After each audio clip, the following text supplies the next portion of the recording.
It's long awaited, and for the first time in a long time, folks, I'm doing it right off the top of the show. We're pleased to welcome the 24th overall pick in the 2008 OHL Priority Selection, former Kingston Frontenacs defenseman, now with the Barrie Colts. This is Tyler Mort. Tyler, first off, thank you very much for giving me some of your time today.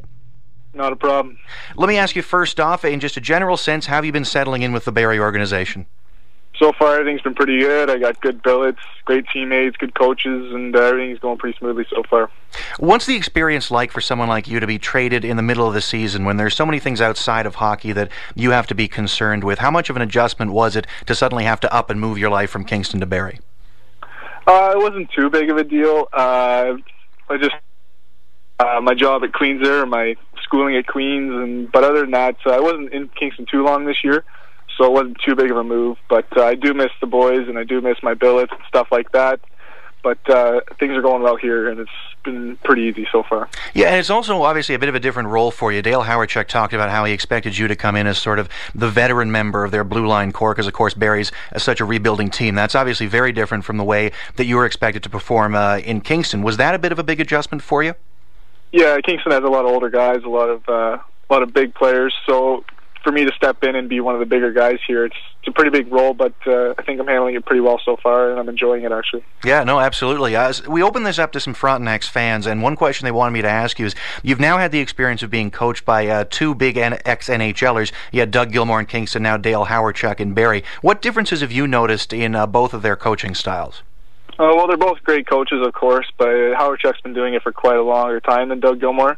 But I'm sure Dougie will be just as good as Howardchuk in no time. But I like Howardchuk. I like his style, and just everything just kind of fits to my game.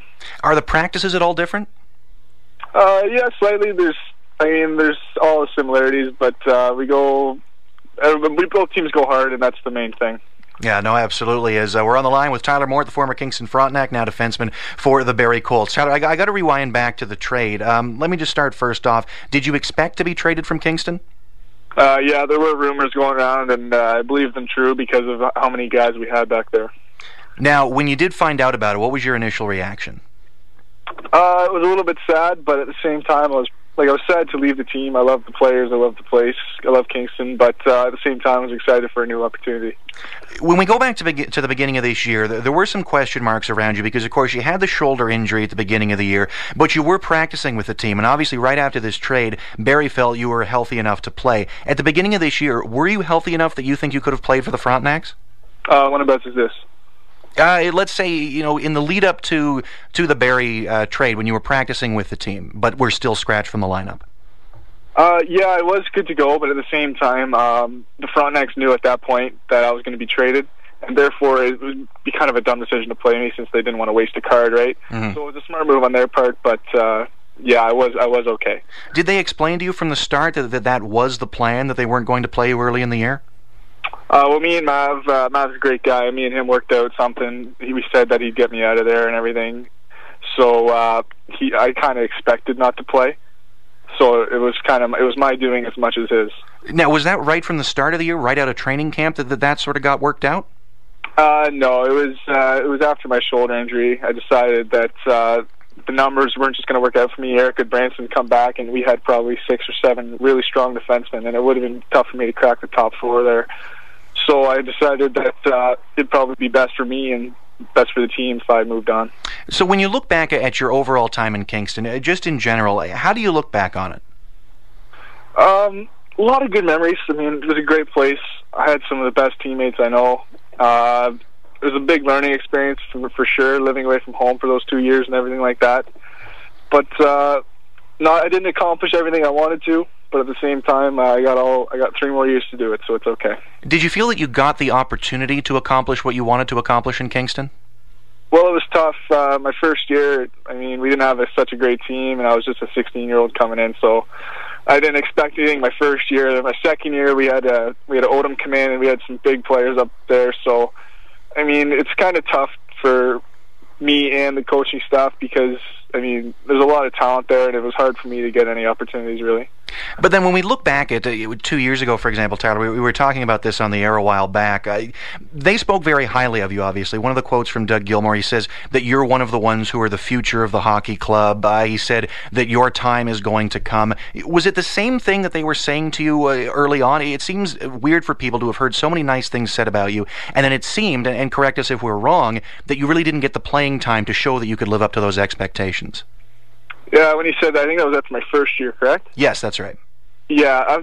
So, I mean, coming in my next year, they said that I had a promising year ahead of me and everything like that. But unfortunately, or fortunately for the team, we had Odom come in, and we had a couple older guys still. So Doherty didn't make the team, or didn't make San Jose and whatever. So I guess things didn't turn out defensively how they wanted it, or how they planned it to be. And I guess we got more guys than we bargained for. But either way, I mean, it's just great to be thought of like that, and it's great for the fans.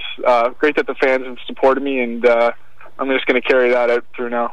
Last thing about your time back in Kingston, was it in the back of your mind last year, knowing that it was your draft year, knowing that you did come in 24th overall, was that at all a frustration for you?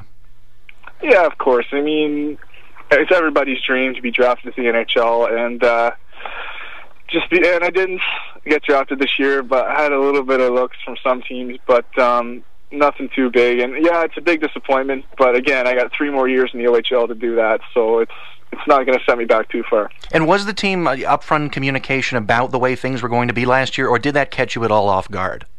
Sorry? Last year, when you didn't get as much time as some might have expected, was the team upfront with you about that, or did it catch you off guard at all?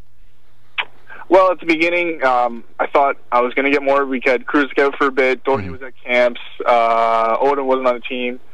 It was looking promising then, but then we had some other guys come in. Doherty came back. Cruz got better. Odom came in and everything like that. So that's 3 guys that were placed ahead of me. So that pushed me back quite a bit. So it's not, it was indirectly. Like I just knew, I knew my role on the team, and I was okay with that. So whatever it takes, right? Did you feel that those players should have been placed ahead of you? I don't know. I mean, I think so. I think that's the coach's decision, not mine. I feel like with some more opportunity, I could have played alongside them, but I don't know if I would have passed all 3 of them for sure. Well, obviously, you're getting a great opportunity now with Barrie. And looking ahead, when you first got in contact with the Barrie Colts after the trade, what did they say they liked about your game, and what did they expect you to bring to their rebuilding team? Well, they didn't expect anything from me right off the bat because, like you said, I haven't played all year so far. So they just wanted a defensive defenseman, nice and simple play, and they wanted a leader on the back end. Now, when you come into a situation like that, something else a France fan wanted me to ask, what are your short-term goals for your game in Barrie? What are you looking to develop most? I'm just looking to get back on my feet for now. I'm doing okay with it so far, but I want to get some more points this year. I want to get some attention from maybe some NHL teams. But overall, I just want to get some ice time, and I want to improve my game. Does it make it easier being closer to home after the trade? Yeah, it's great. I mean, my parents and friends get to come down pretty much every Thursday and Saturday to watch me play, so that's pretty nice, yeah. You're obviously used to having been on a rebuilding team. That's what the Frontenacs were your first year with them, but after a couple of France teams now that have been fairly competitive, was it at all an adjustment to go back to a situation where a team isn't necessarily looking to win every game, but more so just to develop its players? Was that a bit of an atmosphere change for you, or were you used to that from your time in Kingston? Well, I mean, I was pretty used to it, but at the same time, it is good for me because like you said, I haven't gotten much out of the ice time that a normal 2-year player would have. So it's kind of nice for me at the same time because I can still be a part of that rebuilding stage, you know? Yeah, and obviously Barrie's starting to turn around at the very least. That huge win against the Niagara Ice Dogs, you of course were a part of that. What was the key for the team in that one to get such a big win? We just had a great game. We all worked hard. We won almost all our battles. We buried all the pucks we got on net, and we just did a great team effort, and we all did really well. Do you feel the team as a whole is starting to turn the corner? Yeah, you're gonna see a lot more wins of the Barrie Colts in no time. Now, when you look ahead to the Kitchener Rangers, how do you make sure you can carry that momentum over?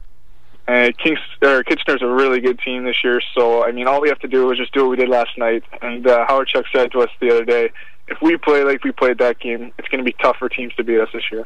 Final thing for you, Tyler. I like to ask ex-players about this. What is the one thing that you miss the most about being a Kingston Frontenac? I miss my teammates. I mean, they're all fantastic guys, and the city overall was just great. Not only that, but all the fans on Frontenacs and after the game and stuff, they really helped me out. And they just reading their comments and things like that means a lot to me, and I want to thank them for that. Last thing for you, do you have your return date to the K-Rock Center circled on the calendar yet? Oh, yeah, I got a countdown going. Perfect. Tyler, really appreciate your time.